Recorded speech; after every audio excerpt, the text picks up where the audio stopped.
Good morning on this Sunday, May 3rd, and welcome to the Georgia Gang. Governor Kemp announces another major decision lifting the shelter in place for most Georgians. Georgia's Department of Public Health updates the way it's reporting COVID-19 cases and deaths, leading to some confusion over the numbers. Stacey Abrams weighs in about sexual assault allegations against the presumptive Democratic presidential nominee, Joe Biden. We're all keeping a safe distance. Theron, Phil, Janelle, and Kathy are all joining us from their homes. The debate and discussion begin right now. From the Fox 5 studios, the Georgia Gang starts now. Governor Kemp allows his statewide shelter-in-place order to expire for most Georgians, saying his decision was guided by advice from public health officials and data. We're resilient people.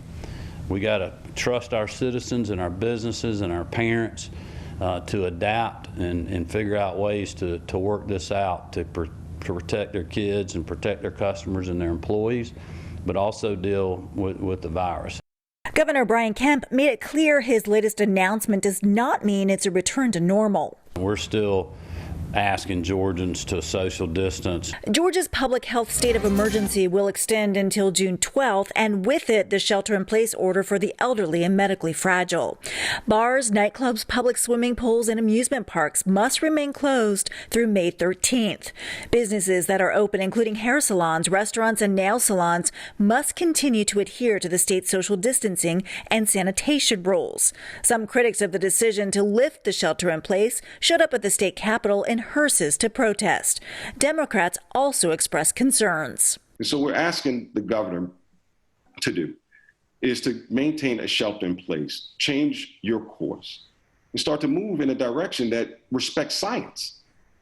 We can take care of the economics, we can take care of the schools, we can fight about the disparities that we have in our healthcare system, but we can't do that if we're not alive. Even without the shelter-in-place order, Governor Kemp is still asking Georgians to stay home as much as possible. Janelle, I'll start with you because I get where the governor is coming from with a shift kind of to get the economy going again and getting people back to work. But is he also sending mixed messages, lifting the shelter-in-place, but he's also allowing businesses like bars and restaurants to open? Is he still telling Georgians to stay home, but you can still go out to eat? I mean, there's some confusion, I think, there. I think what he's really trying to reiterate is the need to follow the guidelines and making sure that you keep that in the forefront. Because so here's the thing, I get it. Sheltering in place feels safe. It feels like it's the best thing to do. But whenever you're fighting anything, fighting a disease, virus, we were at war. You have to fight it. And the only way you can fight it is by making sure that you do a lot of things simultaneously. So while you're sheltering in place, familiarize yourself with what are these guidelines, because we have to come outside at some point. And I think what he's saying is, of course, make the best decision for yourself in those moments, but please understand that it's necessary to understand what you have to do once you come out of the sheltering in place. And then just, moving the economy at the same time, it's just a parallel process. It's a normal thing that you're supposed to be doing right now. I think he's doing a great job with that. And I mean, because there's a long list of restrictions. So I don't think it's as easy as people think it is. It's definitely not going to be the normal that we're used to. Theron, I thought Governor Kemp did have a much better week this week, especially in the way he handled the news conference. You noticed he announced the lifting of the shelter in place by way of social media, but he still has a lot riding on this decision, and Democrats are not letting up.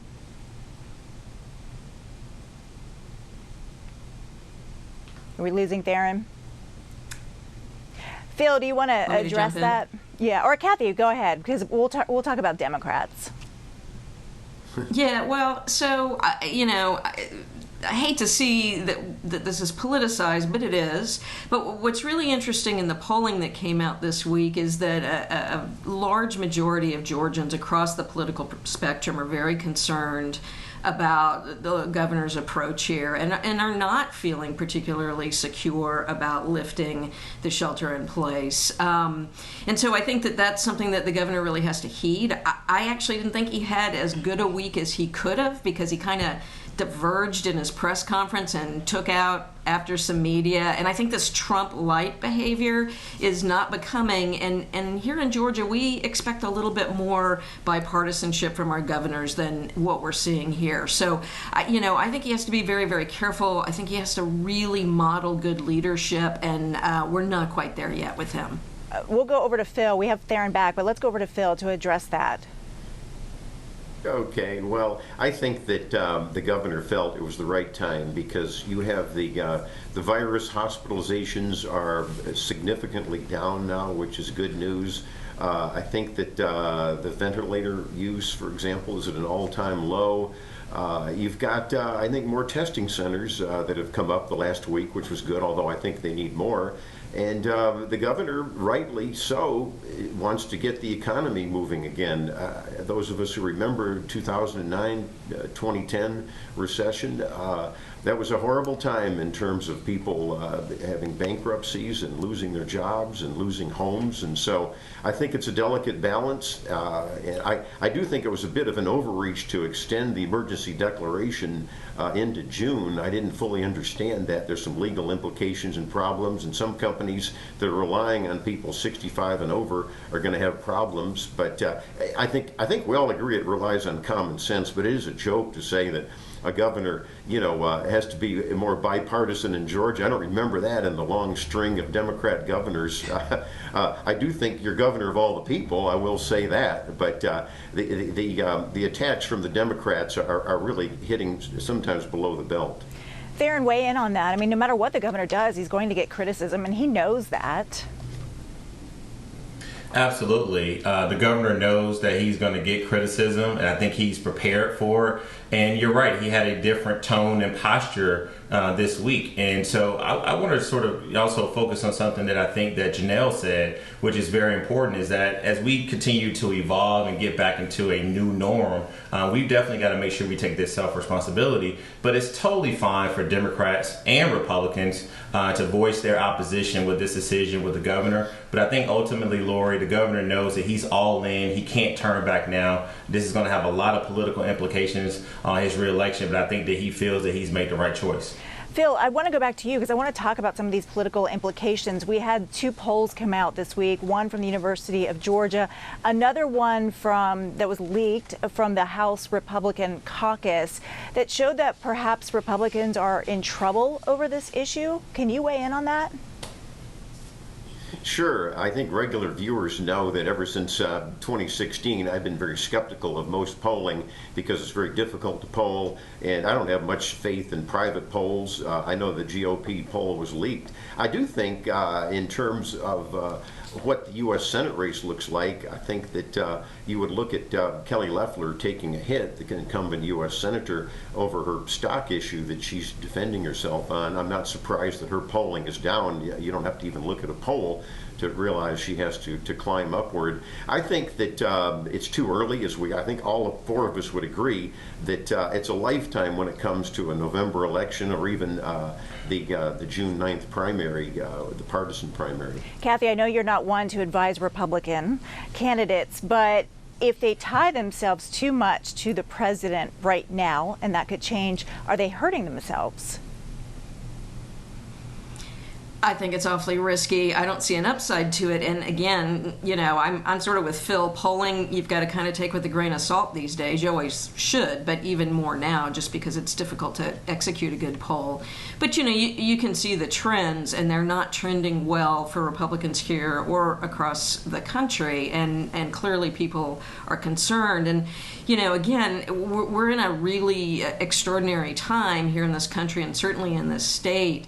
And if I were advising Republicans, what I would say is try to make your tent bigger, try to reach out in a bipartisan way, try to show diversity and try to bring people along together. You don't want to divide people right now. And if you look like a leader and you act like a leader, you'll be rewarded in the polls. But if you continue to divide people when people are as concerned as they are, and the polling indicates that, I think it's a bad strategy. Extraordinary times for sure. Thanks, everyone. Well, coming up, an update on how the Georgia Department of Public Health is counting the numbers of new COVID-19 cases and deaths, but How accurate are they? We'll discuss straight ahead.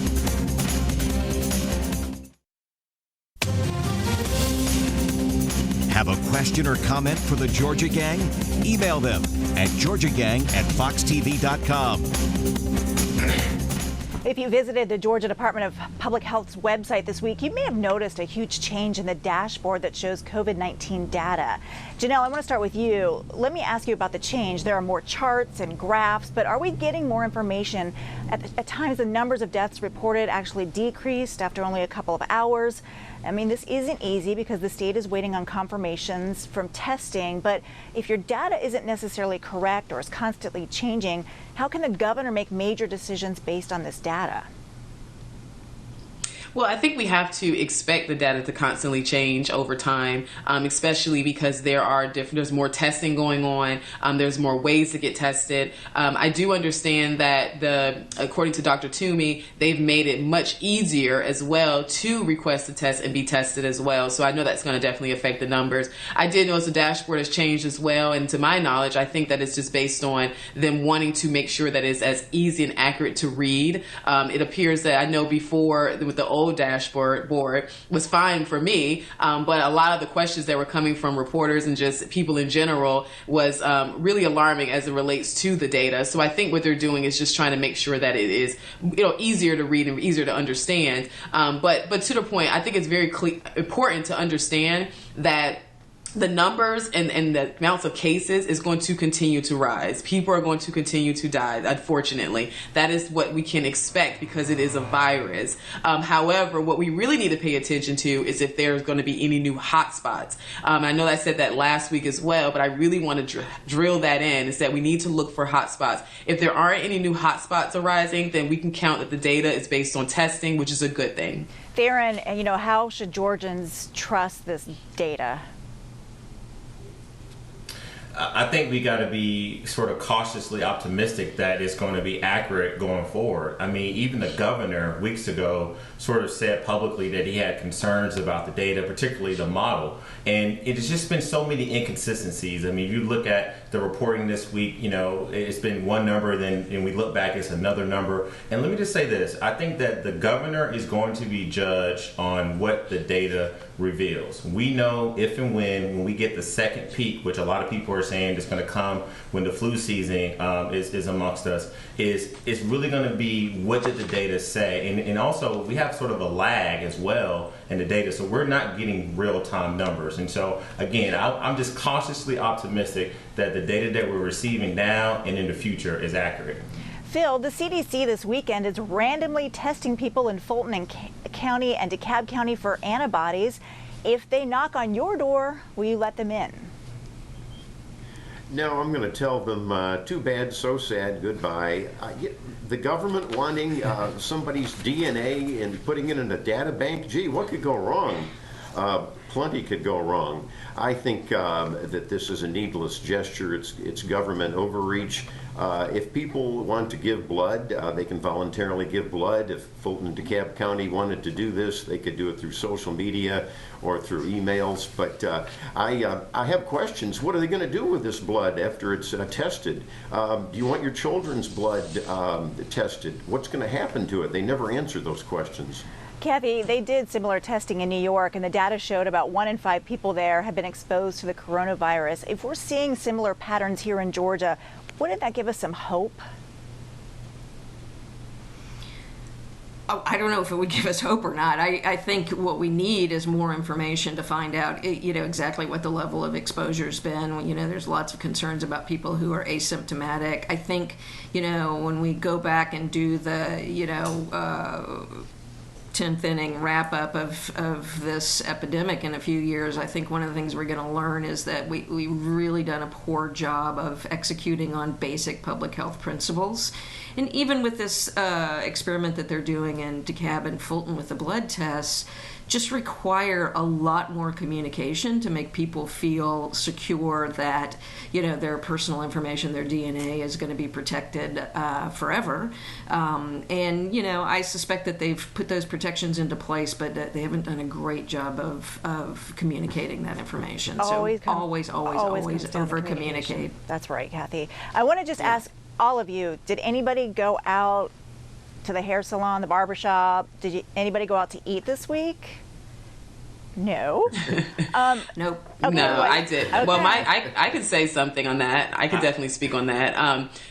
My hair salon decided not to reopen, although I did get a text message stating that I can schedule a one-on-one appointment if I wanted to, which, I feel like that's kind of the same as opening. But I opted not to do that because I feel like if you're not going to open up completely, then, it's okay.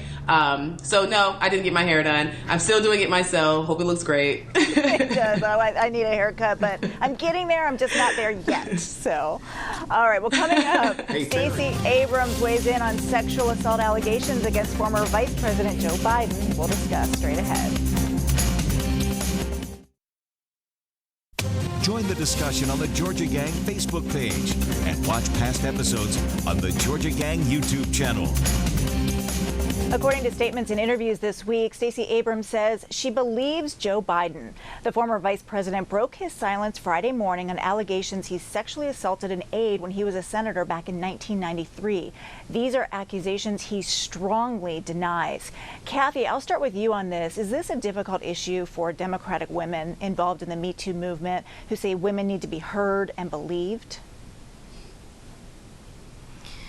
Well, probably. I mean, I've been looking at this really closely because it, of course, concerns me, and I believe women, and I think we need to support that voice. I've looked at, the New York Times has done a story on this, an investigation. USA Today printed something, I think it was yesterday. I've been trying to go to as much source material as I can to make determination for myself, and I think that's what people have to do, is to actually, read and try to hear the information. I feel that this is not a case that's valid at this particular instance, but it's a long way from now to November. But right now, I feel comfortable that Joe Biden's denial of this accusation is accurate, and I'm ready to stand behind him on that one. Phil, do you want to weigh in on that?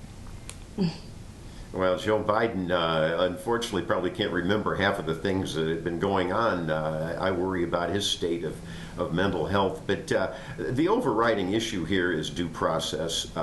Sad to say, but the hard left in this country weaponized nominations and confirmations for the last 20, 25 years. Look no further than the Brett Kavanaugh Supreme Court nomination. Due process was totally trampled by the Democrats on those shameful hearings, and I think the American people were disgusted. And so I don't know. I just think that Joe Biden has to go through the due process just like any other politician, and we have to weigh it on its merits. All right, I want to bring it back locally now. In Fulton County, District Attorney Paul Howard faced off with his Democratic opponents in a virtual debate, and they really went on the attack against the incumbent. They referenced harassment lawsuits filed against Howard and a state ethics investigation accusing Howard of presiding over a broken office. Theron, I'll start with you. Howard's got some formidable opponents. Is he in trouble? Well, Lori, I want to first start off by disclosing that, my firm, we did some work for District Attorney Paul Howard in January of 2019 and ended that work in June of 2019. And it was work that we did at the legislature. And since then, we have not worked for his office in any official capacity. But the work that we were doing at the legislature at the time was around giving people a second chance. And I'm happy to report that with the leadership of Senator Tanya Anderson from DeKalb County, Senate Bill 288 was passed unanimously with bipartisan support to go over to the House, where Chairwoman Mandy Ballinger introduced a similar bill, House Bill 528, that's supported by Speaker Ralston, and State Representative Houston Gaines is going to lead the charge on that. And so I just wanted to say that this legislation is going to give roughly about 100,000 people in Fulton County the opportunity to get their records restricted, and they'll hopefully be able to go out and get a job to provide for their family. In regards to the debate, listen, it's a healthy exercise of expression in this democracy. Anytime when you have people running for office, you're going to see candidates sort of attack one another. But I would just encourage Fulton County voters to take out some time and really look at the records of all these candidates that are running. Look at their experience, look at their vision, and more importantly, look at their record of service. let me take it over to Janelle. When you're in office that long, there's a lot that can be reported about you. Can Howard run on his record of reducing crime?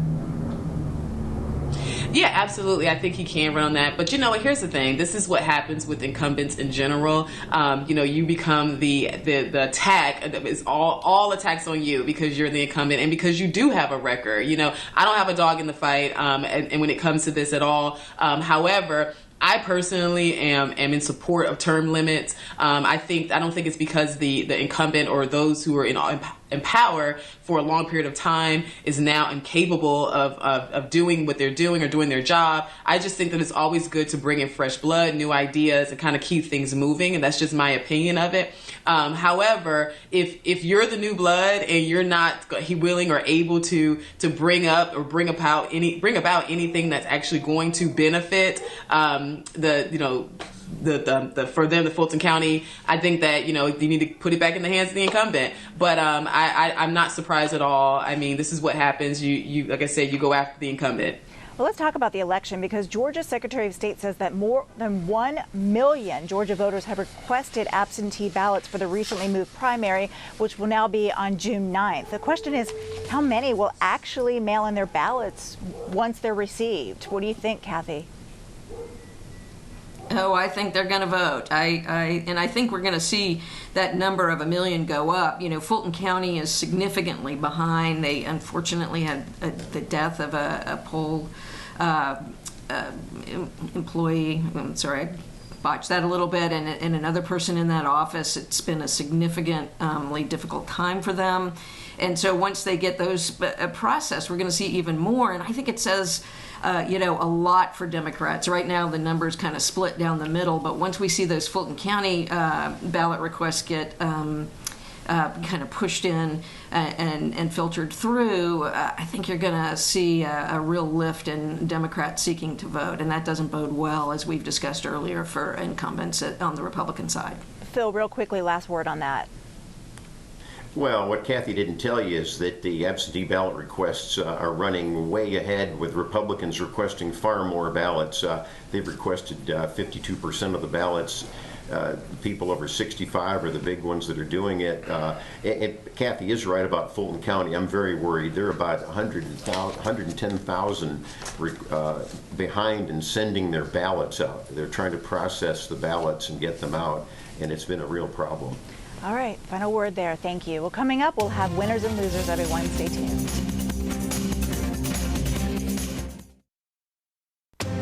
Time now for the week's winners and losers. I'm going to start off by telling my panelists we have about 3 minutes, and we will start with Kathy this week. I'm going to try to be quick. My biggest winner this week is my wife, Karen Janae. Our 32nd anniversary is Wednesday. She's the wind beneath my wings. We've had an incredible life together, and there's a slim possibility that we can squeeze in 32 more years, and I really hope that we do. I also want to give a shout out to the MARTA Army, a nonprofit group that supports MARTA and transit riders. They've been working with the World Giving Kitchen to feed over 300 meals a day to furloughed MARTA workers, and Tuesday is Giving Day, and so if you want to give to a nonprofit, check out MARTA Army and help them send some meals to some folks. And my loser this week is the city of Atlanta. The federal government has sent the HOPWA, the Housing Program for People with AIDS, a note that the $23 million a year that they receive for housing people with AIDS could well be cut because of financial mismanagement. Okay, thanks, Kathy, and congratulations on your anniversary. Phil. Thank you. Well, we record on Friday, but Saturday is scheduled for a big precision flying show, and that's the Thunderbirds and the Blue Angels, and they're saluting all of the first responders to the coronavirus, and I think that's a great winner.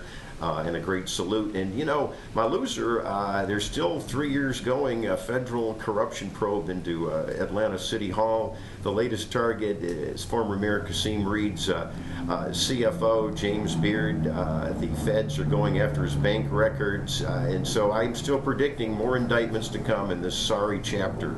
Theron, over to you.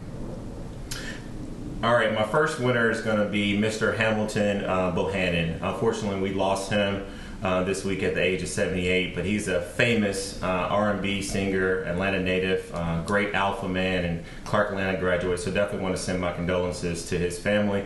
And then my second winner is going to be Mr. Aaron Lester. Lori, I met him this week at the Buckhead Ace Hardware. He was helping me out finding some green egg stuff, but he watches the show, so big shout out to him and his wife. And then my last winner is going to be Stephanie Knox with the Georgia Department of Labor. She worked at the Georgia Department of Labor for 30 years and definitely want to wish her a great retirement. Wow, it's always great to hear from viewers in person, too. Thanks, Theron. And Janelle. Okay, my winner is RealClearPolitics.com. They did an awesome article about Senator Loeffler and the attack on her, where they exposed a lot of truths, and I think that finally we're moving past that. And my loser this week is the Me Too movement. I know I didn't get a chance to talk about this during the Stacey Abrams thing, but I am really disappointed in how they are addressing this. I'm not saying that you have to make anyone guilty without having going through the proper channels. However, what they did do is create an environment for women to believe in this movement, and I don't think that they've done that. So they're my loser. All right. Thank you all so much once again, and thank you all for joining us. We appreciate it. Congratulations again. We're thanking all of our healthcare workers on the front lines. Thank you for everything that you're doing right now. Everybody have a great week.